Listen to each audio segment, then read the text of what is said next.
Yeah, and thank you for having me and for coming out on this day.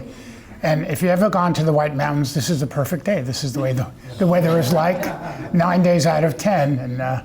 And so anyway, so what I'm here today to talk about is a book that I did with Nancy's my wife, and she has a very strong hand in everything here, as did my kids, as you'll see. And this is actually it's the 6th version of the book. First book was done in 1995, and roughly every 5 years there's an updated version. And after the first 2 editions, they rebranded it as Best Day Hikes. So anyway, let's see. So the original one was called Nature Hikes in the White Mountains. And that was done in 1995, and then every couple of years we did an update, and this is the latest issue that came out in 2022, and so it still seems to be going strong. Can you hear it? Yeah, very well. Or is that better? Oh, wow. All right. I guess what I could do is talk about how this book came about, and these are people who played key roles, my family, Nancy, Allison, and Gabriel. There's a group of AMC naturalists. There was a program that we would go to the huts, the AMC Appalachian Mountain Club huts up in the White Mountains, these high elevation huts that are full service, and you can get bunks and stay overnight. And there's a program where there was a group of volunteer naturalists who would go there. We would sing for our supper. In essence, we'd do a program or two at the huts in exchange for room and board.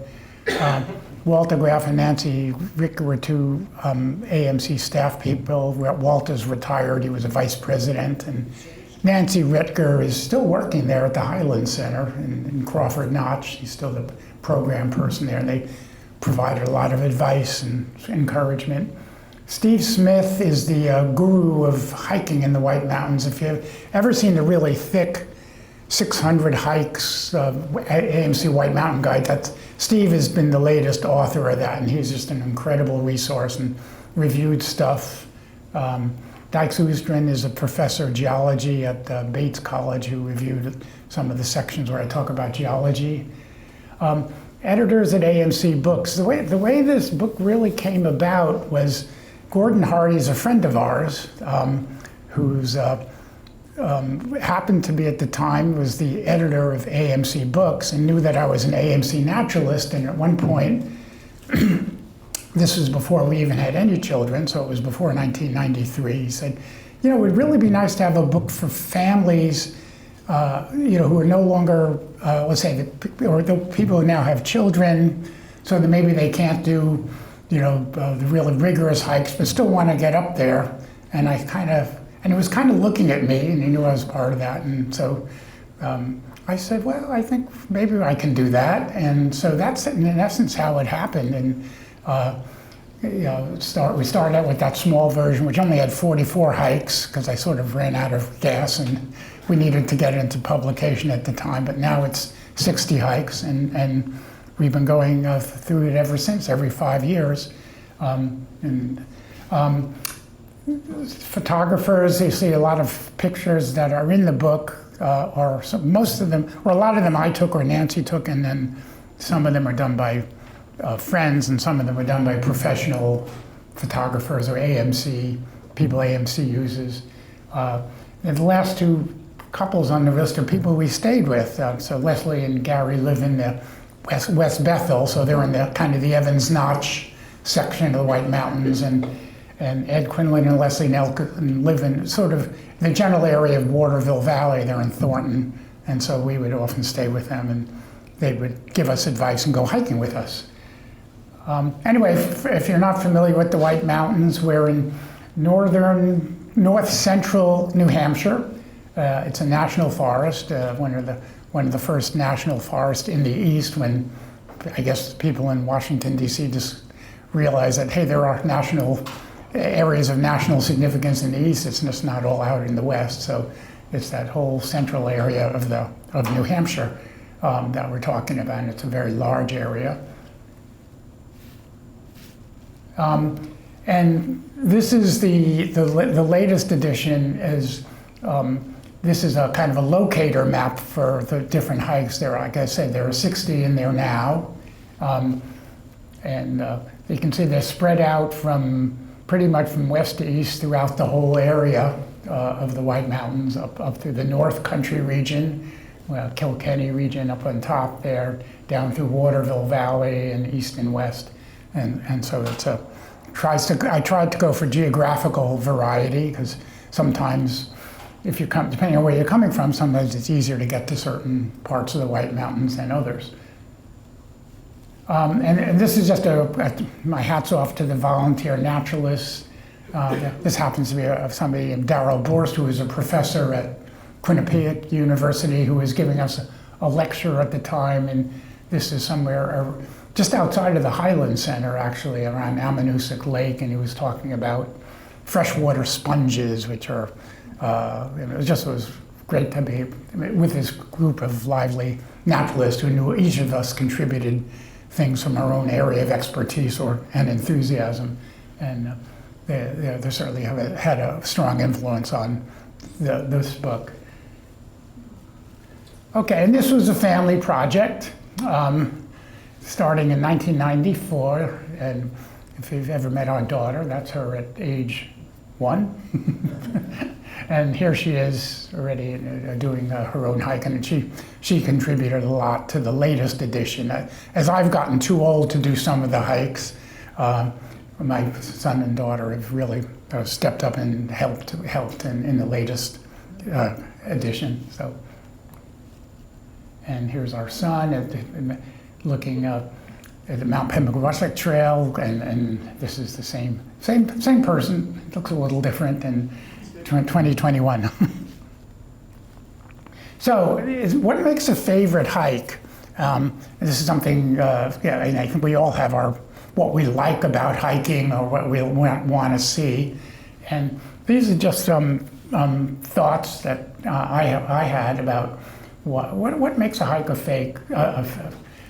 favorite. And it could be something like going to a peak and vista. Clearly high on everyone's list. That's one of the reasons you go up to the mountains, is to get a beautiful vista of something.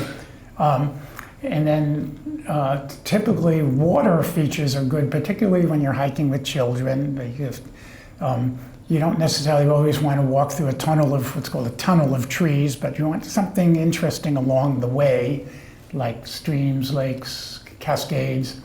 And there's a whole section of the book that is hiking with children. Because the book really started out in the first 2 editions, which were called Nature Hikes, was really all about family hiking and what makes families, trails that were appropriate for families. And then later, when they rebranded it as Best Day Hikes, we added more rigorous hikes. So, for example, we didn't have Mount Washington in there till they rebranded it, because they didn't feel that was an appropriate family hike. But when we rebranded it, we put Mount Washington in and some of the 4,000 footers. So nature treats, and we have an appendix that has a whole section on nature, which goes through geology, fauna, and flora.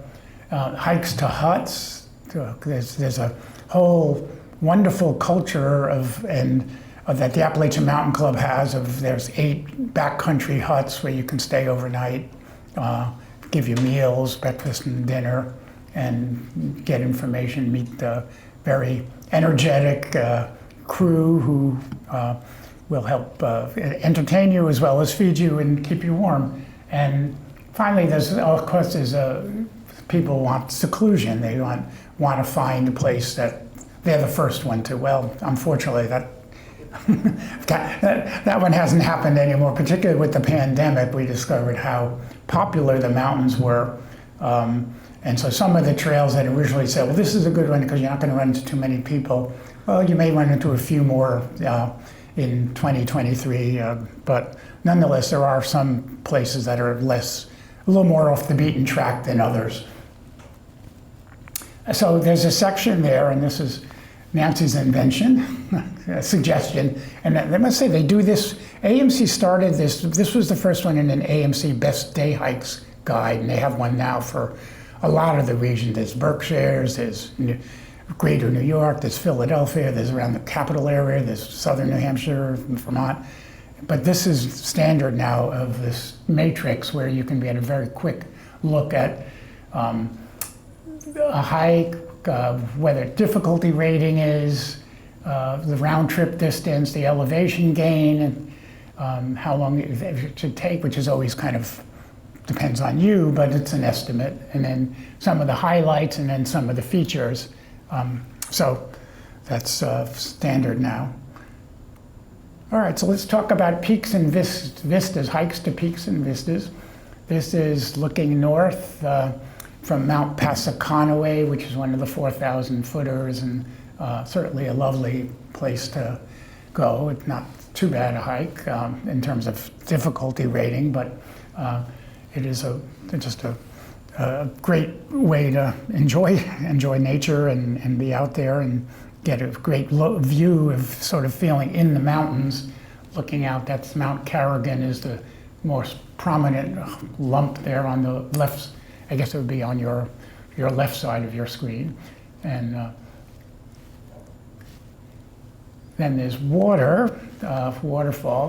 These are different ones, different waterfalls. There's Tama Falls. The Fallsway Trail is one that's up in the northern part of the White Mountains. That's off of in the northern presidential area, and it goes. If you wanted to keep continuing that, you'd go up to Mount Madison and Madison Hut, Mount Adams. But along the way, you pass a wonderful series of waterfalls.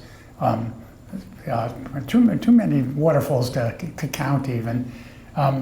And Greeley Pond is a very popular walk either off of the Kankamangas Highway, which is a long east-west highway, more or less in the southern part of the White Mountains.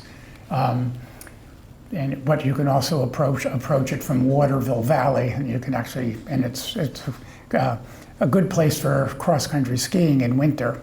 You know, one of the things that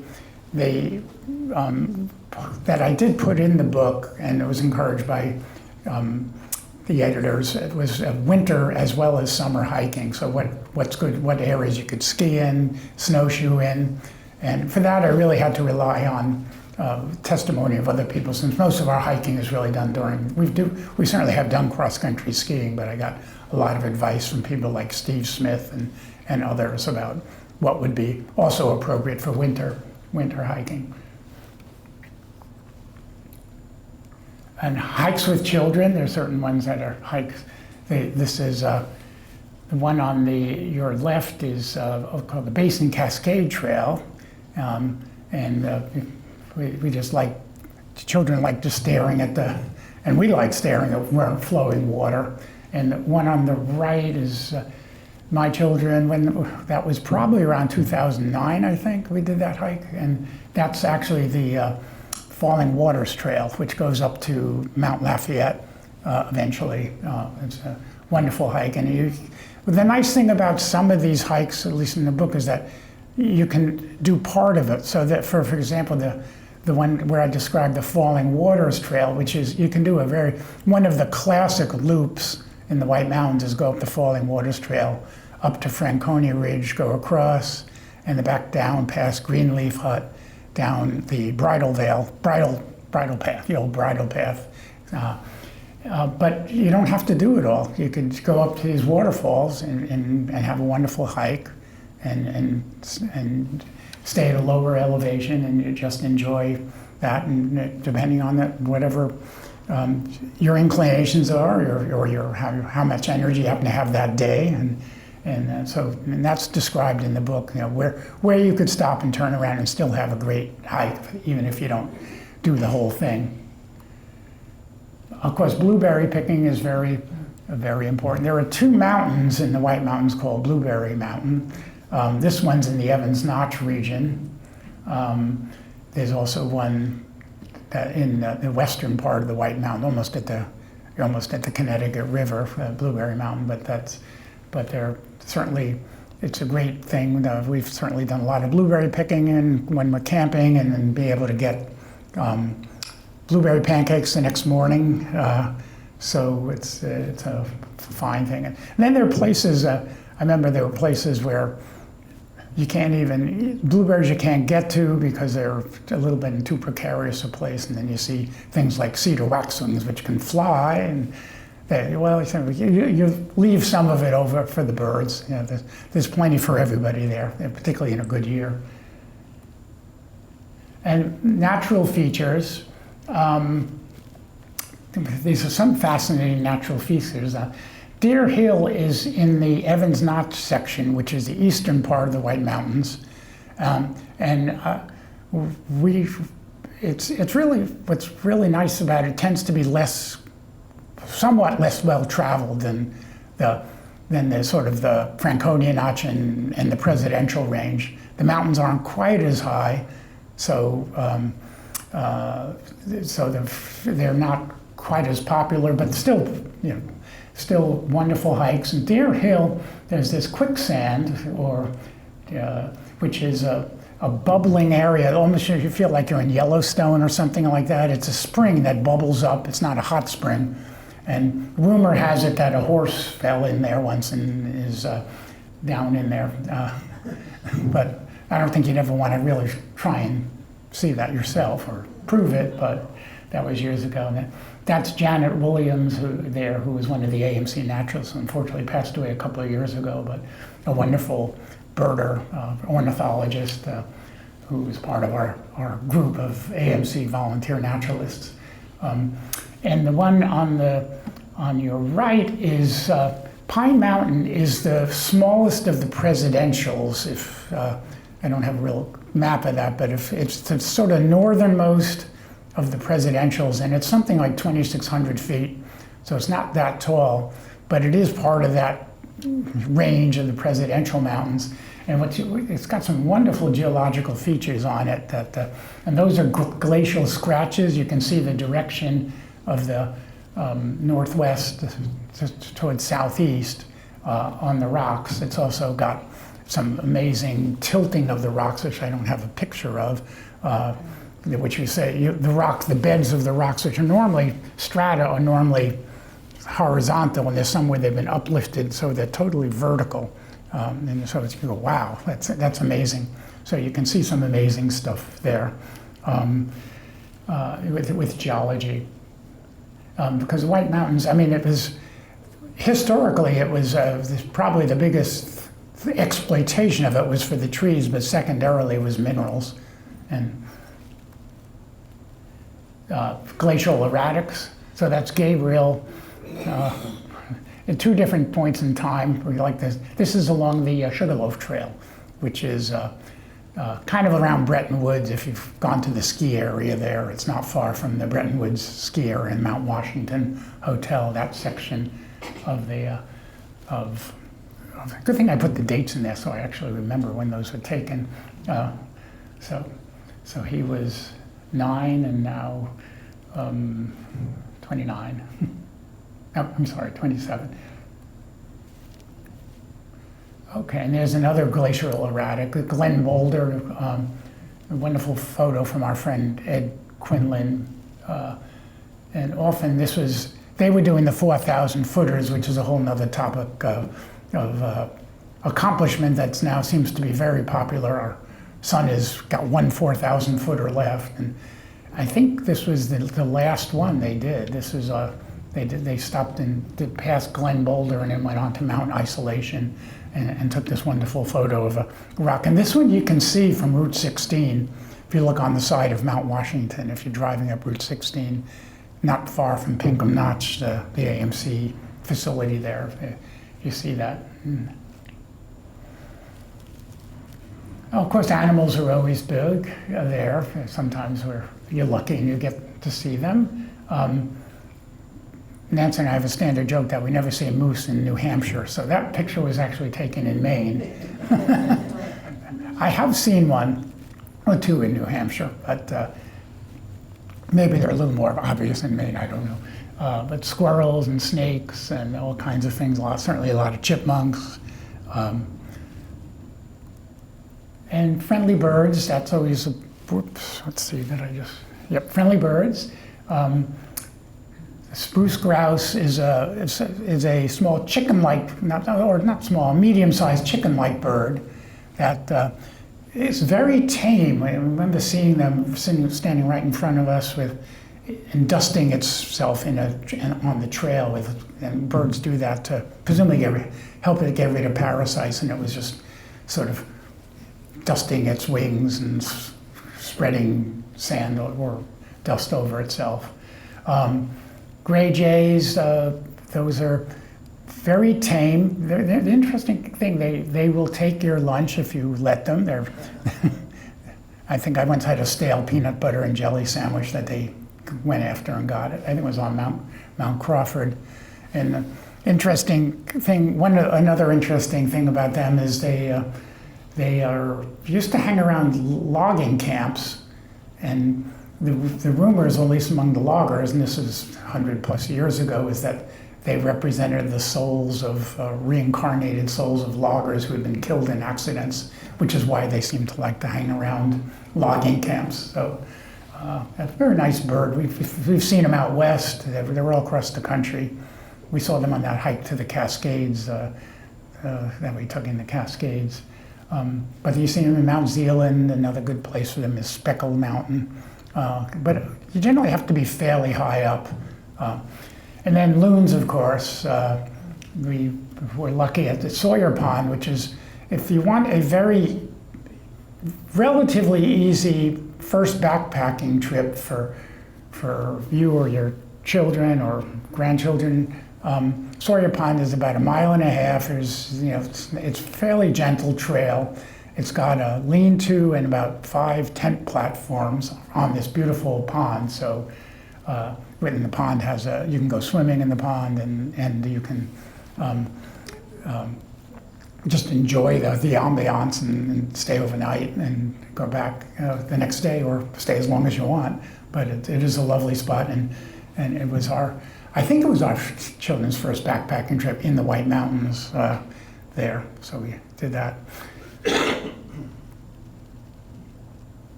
Okay, insects, maybe a little more of an acquired taste, but there are a lot of wonderful insects you can see. I get fascinated by, I was really into dragonflies. I did a project for my Mass Audubon, in my Mass Audubon days, on categorizing dragonflies across the state. And this is a darner, which is a large dragonfly, and we'd see them at these lower bald areas, like Bald Peak, and that's sort of the back end of Cannon Mountain, so on the western side of Cannon Mountain. White Admiral along Unknown Pond Trail. White Admirals, they were very much attracted to moose droppings, so they're a lovely butterfly, but with very, perhaps not the most sanitary of habits, if you wouldn't associate with butterflies. And then Comet is, Lunamorph is actually taken at our friend's house, which is such a spectacular thing that I decided to count it as a White Mountain creature. And finally, the tiger swallowtail, which is, those you can certainly see these around here if you look carefully. I've had them in my backyard, so even in Beverly. So, but then there's a wonderful looking butterfly. So, wildflowers, I'm particularly interested and fond of wildflowers. In fact, my first attraction, the first program I ever did in the White Mountains was a hike with the Appalachian Mountain Club and a precursor of a Mass Audubon group called Habitat. And we also did it with the Mass Hort Society. We did a weekend in Pinkham Notch, which is right in the heart of the White Mountains, and we did a trip up to the alpine garden area. Because in the spring, in June, there's a wonderful assortment of alpine Arctic flowers. So the alpine garden in June, if you look on your left there, those are plants that you find up in Iceland and Labrador. And so you think of the Presidential Range and to some extent the Franconia Range as these Arctic outposts. And Diapensia is the white one, and the pink one, or mauve, I guess, is called Lapland Rosebay, which is actually a mini rhododendron. But you see how small they are. These plants are never more than a few inches off the ground because of the wind and the cold weather and the snow cover. And so it's a real feature among naturalists to go up and see these Arctic alpine flowers, because if you didn't, you could drive several days up to Labrador, or you could drive 3 hours from Boston or here and drive up Mount Washington and see the same thing. And of course the woodland wildflowers, painted trillium is a lovely one. There's a wonderful assortment of wildflowers that are there in May, before the leaves come out in the trees. And so but you have to be really brave, because May is also black fly season. So you've got to really want to see them. So trillium is one of the more showy of those, which typically blooms there probably around the beginning of June. And then every once in a while you run into something exotic like this purple fringed orchis along the Zealand Trail. And fungi are always attractive. This time of year is a good time for fungi. So if you miss the wildflowers in June, May, June, you can go look at fungi like this black trumpet and coral fungus, turkey tails, and then looking at our son, inspecting very carefully at this fun mushroom along the Pemi-Jawasset Trail.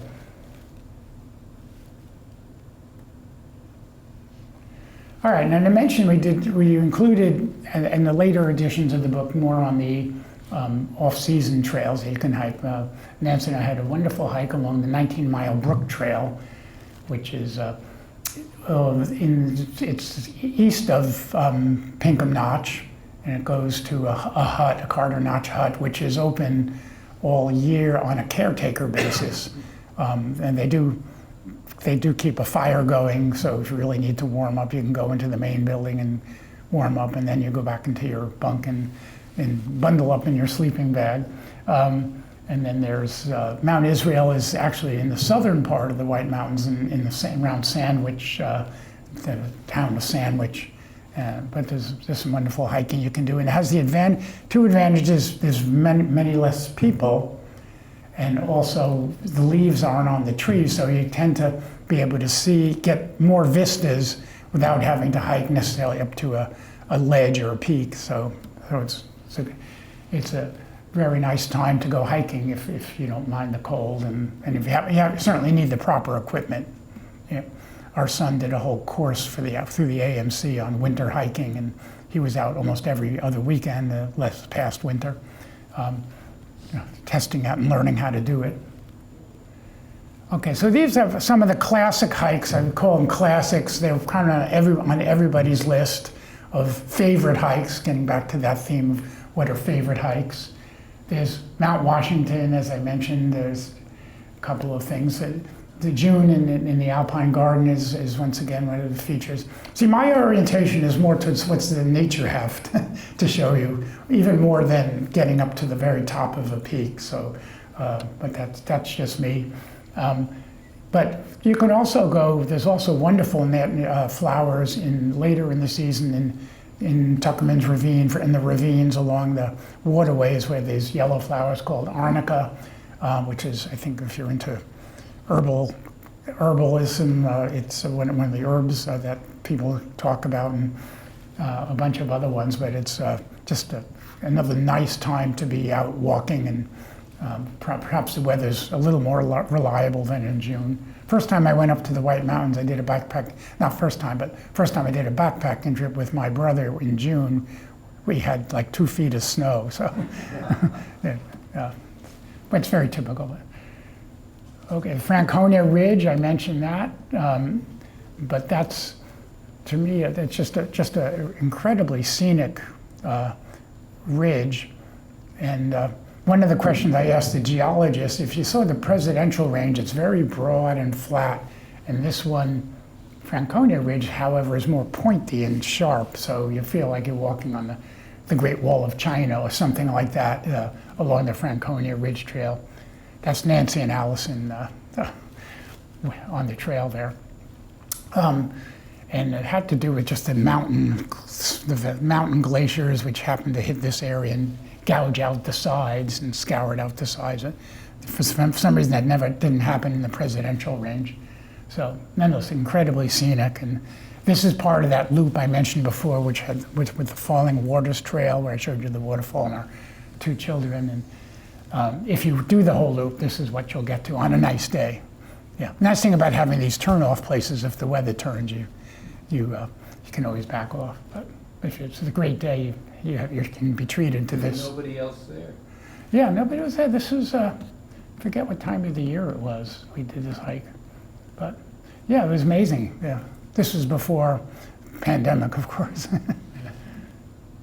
Mount Willard, there's various quotes that says, I should have the quote there, but there was a 1880s description saying something to the effect of no hike gives you such a wonderful view with relatively moderate effort as the view from Mount Willard. And that's a classic U-shaped valley. So if you're a geologist or a geologist student, this is the scoured. You can see the glacier just went right through this valley here, scoured out things. And that's Route 302, which comes up. It's a wonderful ride, one of the beautiful scenic rides. And the other scar on the side of the mountain is the Conway Scenic Railway. And I was just reading in the Boston Globe travel section, they said that's a wonderful thing to take during the fall season, is to take the Conway Scenic Railway. Interesting, if you see that scar on the mountain, that's Mount Willie. That's historically of one of the melodramatic, tragic stories of the White Mountains was the Willie family. This is somewhere around in the mid-1800s.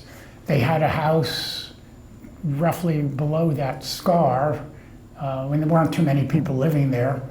And they had a house and they had hands to help out, and family, I think there were 5 of them, plus husband, wife, and a couple of hands. And it had been a rainy year, kind of like this, and they all of a sudden heard the mountain starting to tumble down as a landslide, and they ran out of their house. They thought it would be safer, but they were all buried and died. And that's why when you get the willies, and presumably that's the derivation of that term, getting the willies. But the even more tragic is the house was left untouched. So somehow the landslide had split. So if they had just stayed in their house, they would have been fine. But it took several days, of course, for people to find them, and it was unfortunate. But now it's a historic site, and that's actually the scar from the landslide. But who knows, something like this could happen again. I think we're probably better prepared for it, but still. Welsh and Dickey. This was when I was asking, particularly the AMC folks, Walter and Nancy, about for hikes with children. They said this is one of the ones that was most suggested. It's in the southern part of Waterville Valley, and they're not huge mountains at 2,600, 2,700 feet, But it's a 5-mile loop, and you get wonderful views on top, as you can see. You're looking out over the Franconia Ridge there from the summit. And it's also, since it's early and it's southern, it tends to be snow-free a little earlier in the year than, say, some of the higher peaks. So it's a wonderful hike. And the other thing about Welsh mountain is if you're a botanist, is that it has a very uncommon pine tree that only grows there and one other place in the White Mountains called Pinus banksiana. And so for me, that was an additional feature, but by and large, it's just a wonderful loop hike and a good place for taking a child for their first serious mountain hike. There's some ledges and you gotta do some scrambling, but not bad, not really bad. Arethusa Falls, this is the largest waterfall in New Hampshire, so as such, it's gonna be a popular hiking. We did this hike in the middle of, that was December, about a year ago. That was a year ago we did that. In winter, you get wonderful ice sculptures, natural ice sculptures from the waterfall, but very popular place to go. And these are some of the ponds, and I probably first put the slide together, ponds off the beaten track, and I had to sort of qualify it. Unknown Pond is up in the Kilkenny, or the northern parts of the White Mountains, and there is a campground there, or a backcountry campsite, so with 10 platforms, and you can hike there. And there's a few 4,000 footers that you can reach from Unknown Pond, Mount Cabot being one of them. Mountain Pond was another place I thought I had discovered. It's northeast of Jackson, and it's got a wonderful loop trail of about 2.5, 3 miles around it. There is a lean-to there, so you could stay overnight if you want. Didn't seem like too many people really knew about it.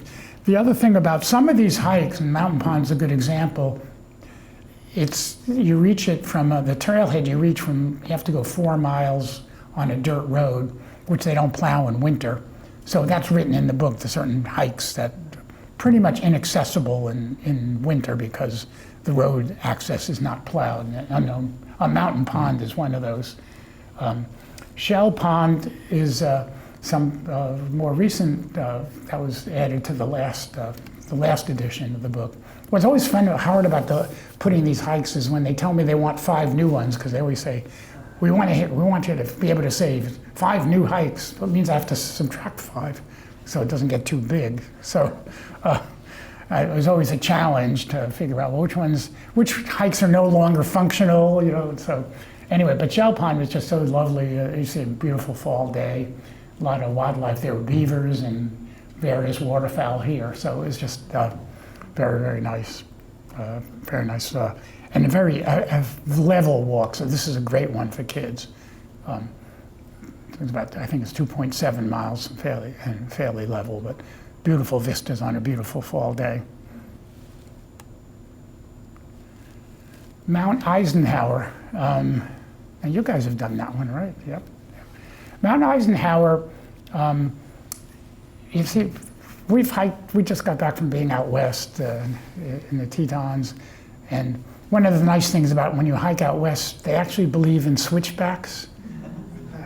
In the White Mountains, for whatever reason, they pretty much go straight up, and there's the disadvantages of that is often the trails get more heavily eroded. But Edmonds had the philosophy of, he was a trail builder, of making things so that a horse could get up there. So the Edmonds Path, when we were hiking it, you can see there's some cribbing along the side there. He tried to make it so that the trails had much more in the way of switchbacks. So that was a different school of thought. So that's why it's a really nice trail, and it goes up to above Mount Eisenhower is something like 4,900 feet. So it gets up high up there, up until the alpine zone, which is the picture on your right, and you get beautiful views on top there, looking across to Mount Washington and Mount Jefferson. So, but it's much more switchback, and so it's a great way to get up into the high elevations without totally destroying your knees on the way down and as well. So another really nice high elevation hike that is well graded is the Mount Moosilauke, which is in the western part of the White Mountain. It's this big broad summit, and a lot of it is along a stream, a rushing stream. In fact, every time there's a big storm, that trail, and I took that picture, was probably in probably 2008, 2009, and they've had to relocate the trail because Hurricane Irene came through and replumb the area. So anything along a stream often has to get redone when there's a big storm that goes through the mountains. Here's a recent one we just added. It's along the Mad River Valley. It has some nice features. You walk along a stream, the Mad River, which is mad only after a rainstorm, but can be pretty high. And then you go through a series of boulders called the Davis Boulders, and then you go to Goodrich Rock, which is a huge glacial erratic. Glacial erratic, I should have mentioned before, like Glen Boulder is a rock that was deposited in an area, carried by a glacier to a different location from its origin and deposited somewhere else, and that's what Goodrich Rock is. This is in Waterville Valley. Rock hounding is this is one of our favorite hikes was in the Evans Notch area, where you could actually go to an open quarry. Wouldn't call it a mine, but and you can get these huge books of mica, little huge things, and they used to get feldspar there, which is feldspar and mica were the two main things. Occasionally they'd get things like agates and beryl, and then the view from the top is also nice over Horseshoe Pond. So it's lovely. Combines a mining and mines and a view and a hike up, so it's got a lot of interest to it. There's also, if you've ever done the Sugarloaf, there's a mine on North Sugarloaf where you can get black quartz. So if you're interested in rocks, there's places and there's some leaflets and you can collect things for your own use. If you want to sell them, then you have to get a permit, but there are rules and regulations, but we just did things with our own. Would collect things for our own, so we probably have too many of these things around our house still. Okay, and then there's a section of essays in the book. So that kind of goes through a lot of the hikes, a section of essays. So there's something like 15 essays. So one of the main ones that I kind of enhanced this time had to do with climate change, because that's obviously a topic on everybody's mind, and storms. There's ice storms. Those birches are actually bent over and would actually resprout if when the tip hits the ground, but by ice, that's the weight of the ice on it. And that's a mountain ash with berries that is encrusted in ice, so ice is a big factor in there. Mudslides and erosion caused by streams overflowing. Our son was going to do a backpacking trip with the AMC in the Wild River, which this is part of, and had to get canceled because the trail was washed out, which does happen quite along these, as I said, along some of these major streams. You get erosion of the stream bank. This is the Wild River again in the Evans Notch area. So you get things undercutting. And it leads to a lot of trail maintenance. This is a bridge that had to be rebuilt after the tropical storm Irene. That was a real big one here because it was a huge amount of rain in a short period of time. It was, by the time it hit the White Mountains, it wasn't a hurricane force wind, so it was just, they call it a tropical storm, but still there was a huge amount of water which took the Forest Service and its partners, AMC and the other hiking clubs, years to rebuild. This one was just rebuilt probably 5 years ago, which shows you that sometimes it can take a while. So in the meantime, you have to figure out how you're going to get around the different places. I talked to the people. The AMC has a scientific staff that is very good and very well known, and they do a lot of studies having to do with impacts of things like water withdrawals from ski areas, but they're also doing a lot on climate change and how the vegetation affects those different layers along the mountains of different types of vegetation. That alpine zone is likely to get constrained because as it gets warmer, the communities move up the mountain, and that's what's expected. But David Pavlikover, who's a forest ecologist with the AMC, said he stressed that the forests in the White Mountains are very resilient. When you get those storms along the streams, they do wipe out things right along the stream, but the overall effect on the forest is negligible, and part of it is there's a lot of moisture, as we know. It gets back to our original theme of today. So with all that moisture that's there, the forest does recover pretty well. And so they haven't seen that much change in the forest itself as a result of these storms. Things seem to recover. Obviously, if the erosion happens, then it's a different story, but that's just in the immediate vicinity. And here's a good picture from a place called Lookout Ledge, another lovely hike that's not too bad, not too rigorous, but you get this wonderful vista. But what you see here was, this photo was taken in April. You see 3 different layers of types of vegetation, which I talk about boundaries. So the bottom layer is broadleaf forest. That's at the lower elevation where you see the snow through the trees.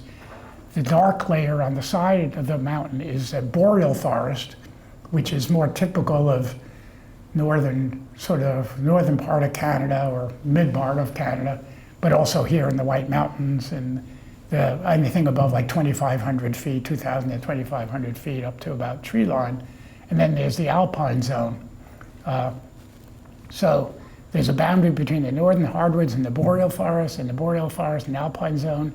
And there's concern about how that's going to be changing. Particularly, the alpine zone is a rare community in New England. And the only place in New England where we have an alpine community is Mount Washington, which is about, in the presidential, which is about 8 square miles.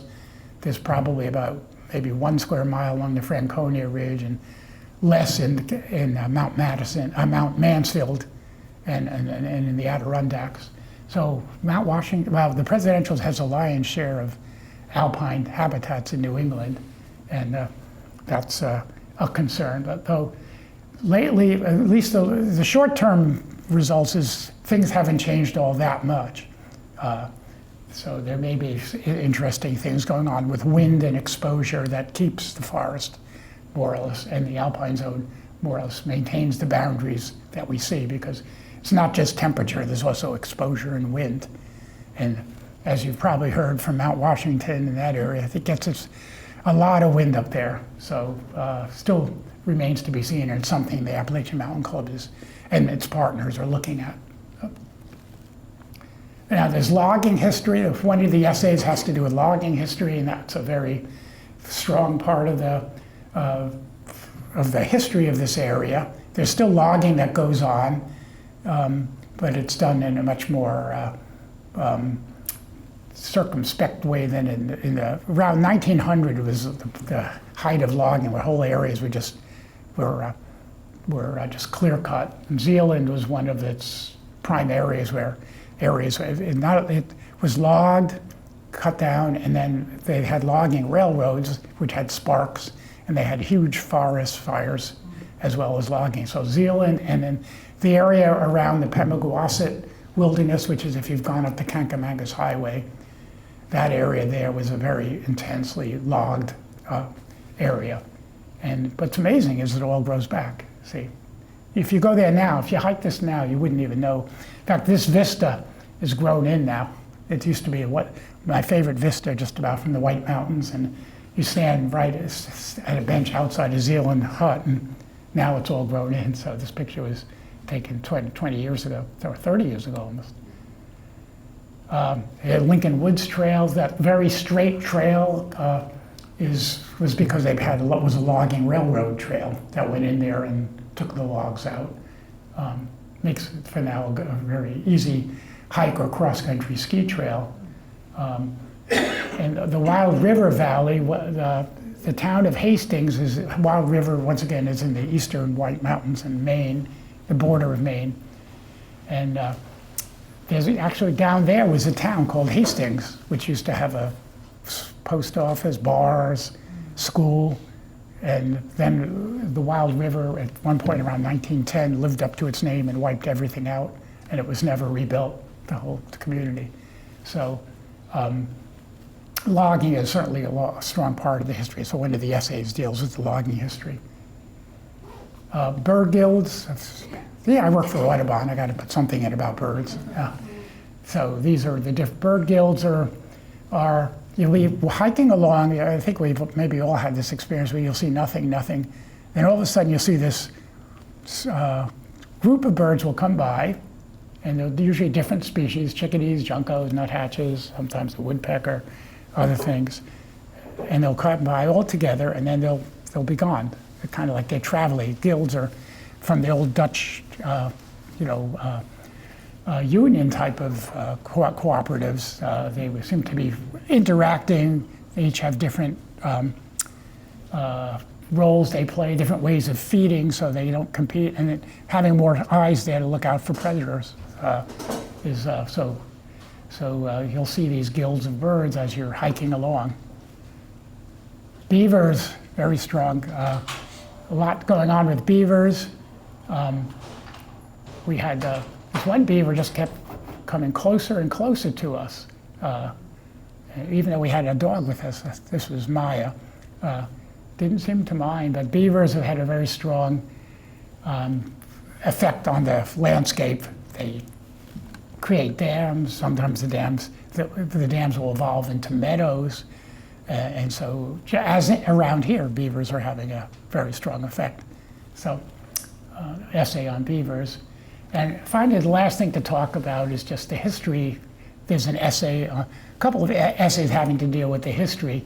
The history of the White Mountains would be incomplete without talking about the Crawfords. The Crawfords were among the original settlers was Abel Crawford, who was known as the Old Patriarch. His son, Ethan Allen Crawford, was the giant of the mountain, and he and Abel built the Crawford Path, which was the first trail maintained up the White Mountains.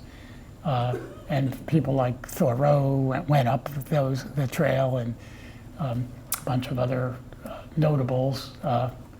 And that trail is still maintained and a very popular trail. So the Crawford, there's Ethan Pond, which is a lovely spot with a shelter on it, and some tent platforms if you ever want to go there.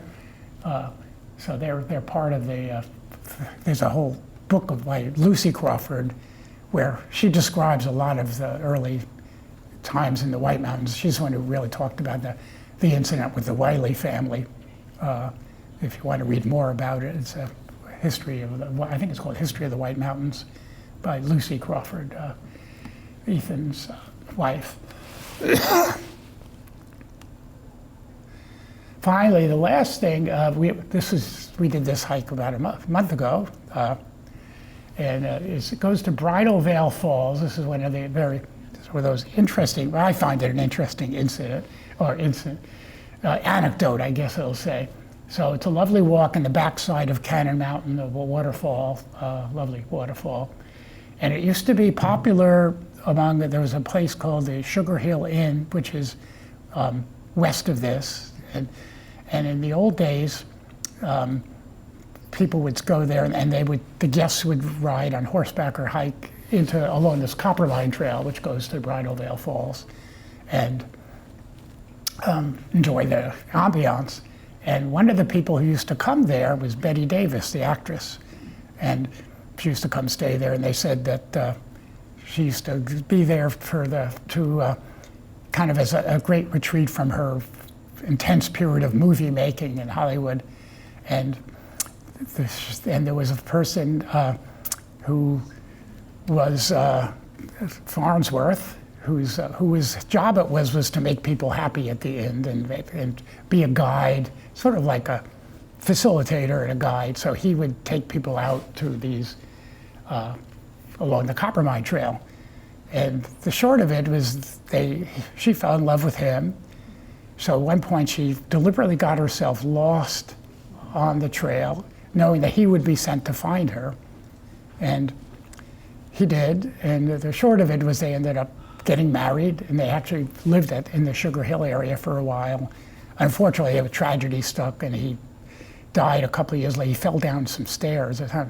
Somebody as vigorous as he was, he fell down some stairs and died. But then what happened is a couple of years after that tragedy happened, this appeared in the middle of Coppermine Brook, this plaque. It says, "In memoriam to Arthur Farnsworth, the keeper of stray ladies.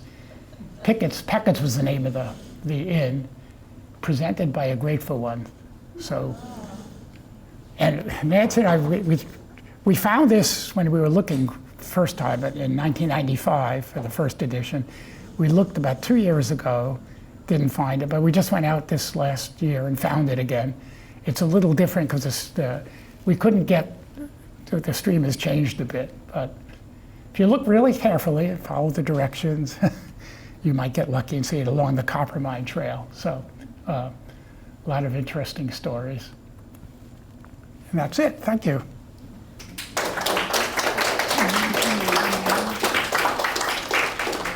So anybody got any questions or comments or their own experiences? Yeah. What's the difference between a waterfall and a cascade? Oh, gosh.